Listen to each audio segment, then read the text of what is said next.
I'm Alex, 32M, and I've been married to Sarah, 29F, for 5 years now. We met in college during our senior year at a mutual friend's party. It was one of those instant connections. We talked all night and I knew she was special. We dated for 2 years before getting engaged, and then tied the knot in a small ceremony surrounded by close friends and family. Sarah and I don't have any kids and weren't planning on having any soon. We both have demanding careers. I work in software development and she's in marketing. Our jobs keep us busy, but we always try to make time for each other. Date nights, weekend getaways, the usual couple stuff. Our marriage was pretty good, or at least I thought it was. We had our ups and downs like any couple, but overall I felt we were happy together. One of the things I always loved about Sarah was her spontaneity and zest for life. She was always coming up with new adventures for us, whether it was trying a new restaurant, planning a surprise trip, or dragging me to salsa dancing classes. I tend to be more of a homebody, but Sarah brought me out of my shell. It was one of the things that initially attracted me to her. About 8 months ago, Sarah came to me with an unexpected request. We were having a quiet night in, just watching TV and relaxing after a long week at work. Out of nowhere, she paused the show and turned to me with a serious look on her face. She said she wanted to try ethical non-monogamy, basically an open marriage where we could both see other people. I was completely blindsided. I had no idea she was even interested in something like that. When I asked her why, she gave me a bunch of reasons. She felt like she missed out on experiences by marrying young, she wanted to explore her sexuality more, she thought it would spice up our relationship, etc. She talked about how monogamy was an outdated social construct and how humans weren't meant to be with just one person forever. I was devastated. I couldn't understand why I wasn't enough for her anymore. The thought of her being with other men made me feel sick. I told her absolutely not, that I wasn't comfortable with it at all. We'd always been monogamous and I had no desire to change that. Sarah seemed disappointed but dropped it for the time being. Over the next few weeks, Sarah kept bringing it up. She'd send me articles about the benefits of open relationships, tell me about friends who were trying it successfully, and kept insisting it would be good for us.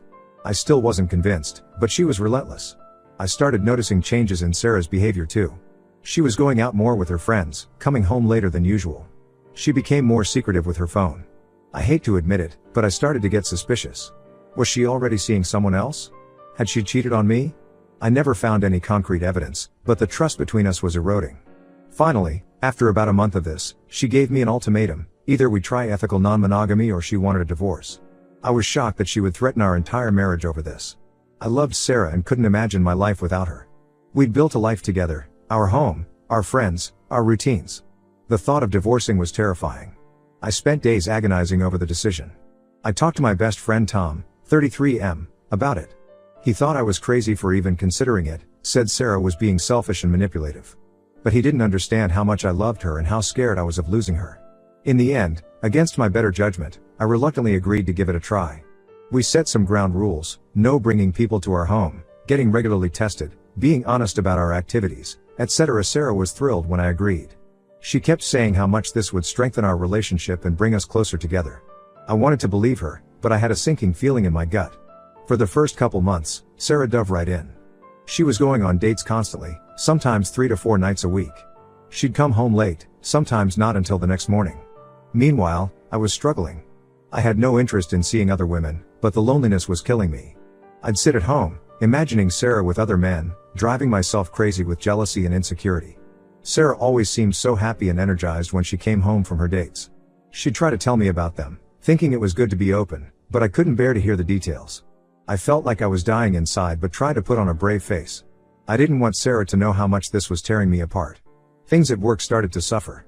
I couldn't concentrate, my performance was slipping. My boss noticed and asked if everything was okay at home.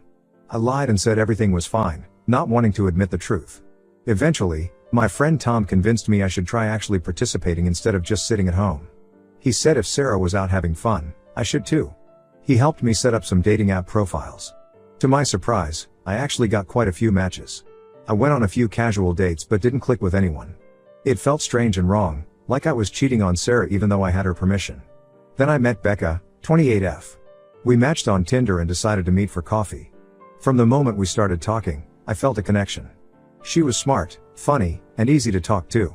We shared a lot of common interests. We both loved hiking, sci-fi movies, and trying new craft beers. We really hit it off and started seeing each other regularly.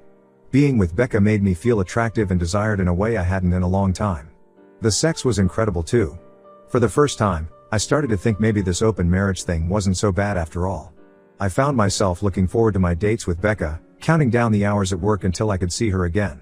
That's when things took a turn. Sarah suddenly became much less enthusiastic about ethical non-monogamy. She started complaining that I was spending too much time with Becca. She'd get upset if I had plans with Becca on nights she was home. She even suggested we close the marriage again. I was stunned by her hypocrisy. She's the one who pushed for this in the first place. And now that I was finally enjoying it too, she wanted to take it away? I refused to end things with Becca. Sarah and I have been fighting constantly ever since. The truth is, I think I'm falling for Becca. She makes me feel loved and appreciated in a way Sarah hasn't in years. When I'm with Becca, I feel like I can truly be myself. There's no pressure, no walking on eggshells. Just easy, comfortable companionship. I'm starting to wonder if Sarah and I should just get divorced so I can be with Becca fully.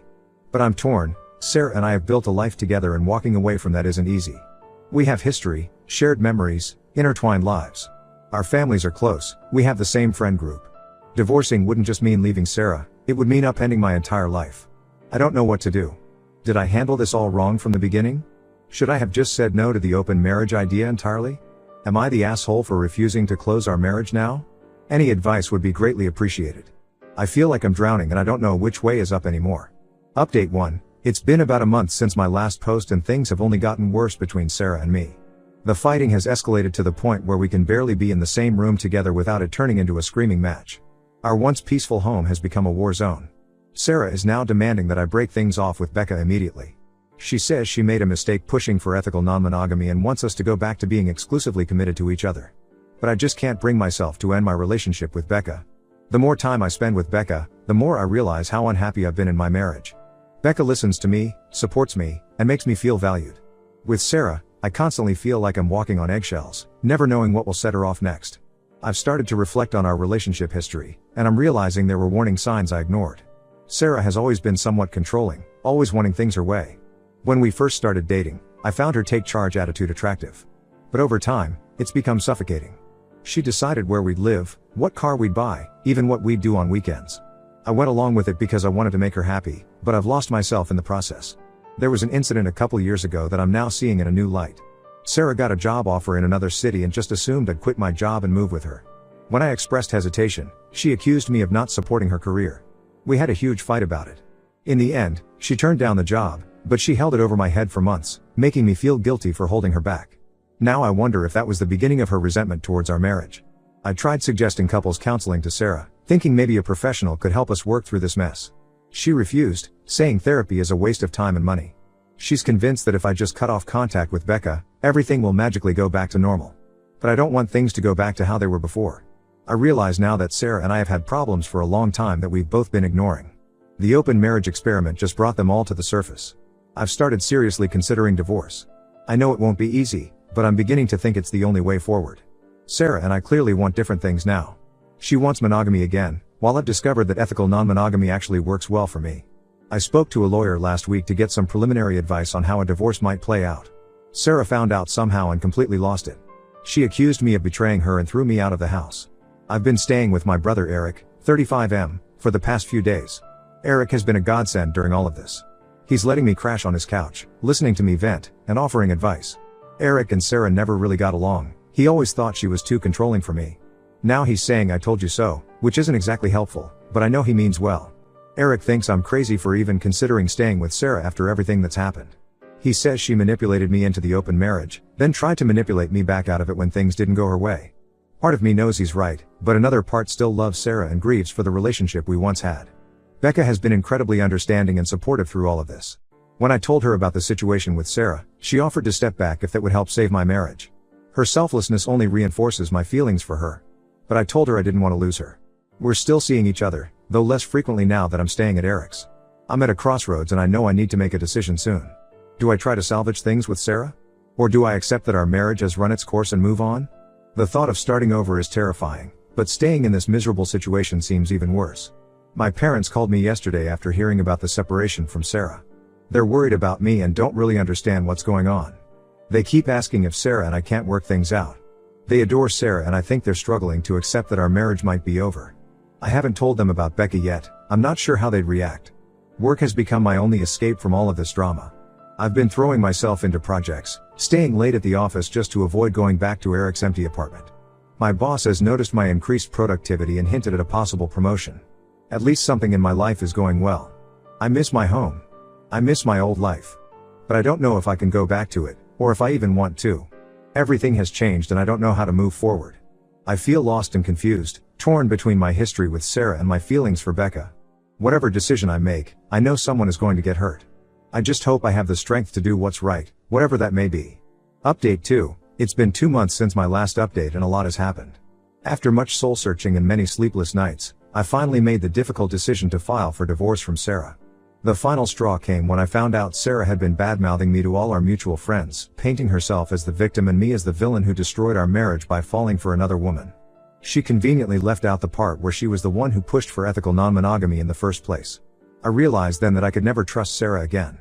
Her manipulative behavior and refusal to take any responsibility for her role in our marital problems made it clear that reconciliation wasn't possible. The divorce process has been messy and contentious so far. Sarah is fighting me on every little detail, dragging things out unnecessarily. I think she's still holding out hope that I'll change my mind and come crawling back to her. But I'm committed to seeing this through. Becca has been my rock through all of this. She's given me space when I needed it, but also been there to offer support and comfort. We're taking things slow, not wanting to rush into anything too serious while my divorce is still pending. But I can definitely see a future with her. One unexpected bright spot in all this has been reconnecting with old friends I had drifted away from during my marriage. My college buddy Ryan, 33M, reached out after hearing about my situation. We grabbed beers and it was like no time had passed. He helped me realize how much of myself I had lost trying to make Sarah happy. Ryan reminded me of how I used to be, outgoing, ambitious, always up for an adventure. Somewhere along the line, I had become a shadow of my former self. Sarah's controlling nature had slowly chipped away at my independence and confidence. Ryan's been encouraging me to rediscover my old hobbies and interests. I've also started seeing a therapist to work through some of the emotional trauma from the past year. It's been helpful to have an objective third party to talk to about everything. My therapist has been helping me set boundaries and work on my self-esteem. The hardest part of all this has been dealing with our families. My parents are still struggling to accept the divorce. They keep asking if we've tried everything to save the marriage. It's frustrating having to repeatedly explain why reconciliation isn't an option. Sarah's family, on the other hand, has been openly hostile. Her sister called me a few weeks ago, screaming about how I've ruined Sarah's life. I tried to explain my side of things, but she wasn't interested in listening. I've had to block their numbers to get some peace. Financially, this divorce is taking its toll. Legal fees are piling up, and we're fighting over every asset. I'm trying to be fair, but Sarah seems determined to take me for everything I'm worth. I'm worried about how I'll rebuild my life after this is all over. Looking back, I can see now that agreeing to open our marriage was a huge mistake. But in a way, I'm almost grateful it happened. It forced me to confront the deep-rooted issues in my relationship with Sarah and gave me the courage to walk away from a situation that was making me miserable. I know I have a long road ahead of me, but for the first time in a long time, I'm excited about my future. I feel like I'm rediscovering who I am as an individual, not just as someone's husband. Whatever happens with Becca, I'm committed to putting my own happiness and well-being first from now on. Update 3. It's been 6 months since my last update and I'm happy to report that my divorce from Sarah was finally finalized last week. It was a long and draining process, but it's such a relief to have it over with. Sarah fought me every step of the way, trying to drag out proceedings and squeeze every penny she could out of me. In the end, we settled on a fairly equitable split of our assets. I let her keep the house in exchange for my full retirement account. It seemed fair since she was the one who pushed for the divorce in the first place by insisting on opening our marriage. I've moved into my own apartment now and am slowly settling into my new life as a single man. It's been an adjustment, but overall I'm happier than I've been in years. I feel like a weight has been lifted off my shoulders. Becca and I are still together and going strong. We decided to make our relationship official once my divorce was finalized. She's been incredibly patient and understanding throughout this whole ordeal. I'm excited to see where things go with her now that we can fully commit to each other without any lingering complications. I've maintained my friendship with Ryan and have been expanding my social circle. It's nice to be able to go out and do things without having to constantly check in or feel guilty about it. I've taken up rock climbing and joined a recreational soccer league, things I always wanted to try but Sarah discouraged. My relationship with my family has improved since the divorce was finalized. They finally accepted that Sarah and I are over, and they're starting to see how much happier I am now. My mom even invited Becca over for dinner last week, which was a big step. Work has been going well too. I got that promotion I mentioned in my last update, which has been both challenging and rewarding. The extra income has been helpful in getting back on my feet financially after the divorce. As for Sarah, I've heard through the grapevine that she's already dating someone new. Part of me hopes she's learned from our experience and will treat her new relationship better. But mostly, I'm just glad it's not my problem anymore. I still have moments of doubt and sadness about how things ended with Sarah. We were together for a long time, and it's not easy to just erase those memories. But I know I made the right decision for myself. Becca and I are talking about moving in together in the near future. It's exciting but also a little scary. I want to make sure we're not rushing into anything. My experience with Sarah has made me more cautious about relationships, but also more appreciative of what a healthy partnership should look like. Looking back on everything that's happened over the past year and a half, I can honestly say that while it was incredibly painful at the time, I'm grateful for how things turned out. If Sarah hadn't pushed for ethical non-monogamy, I might still be stuck in an unfulfilling marriage, too afraid to leave. Instead, I've discovered what I really want out of life and a relationship. I've learned to stand up for myself and not let others manipulate me. And most importantly, I've learned that it's okay to put my own happiness first sometimes. To anyone else out there struggling with similar issues in their marriage, don't be afraid to walk away if things aren't working. Life is too short to stay in a situation that makes you miserable. Trust your gut and do what's best for you. It might be scary at first, but I promise it's worth it in the end.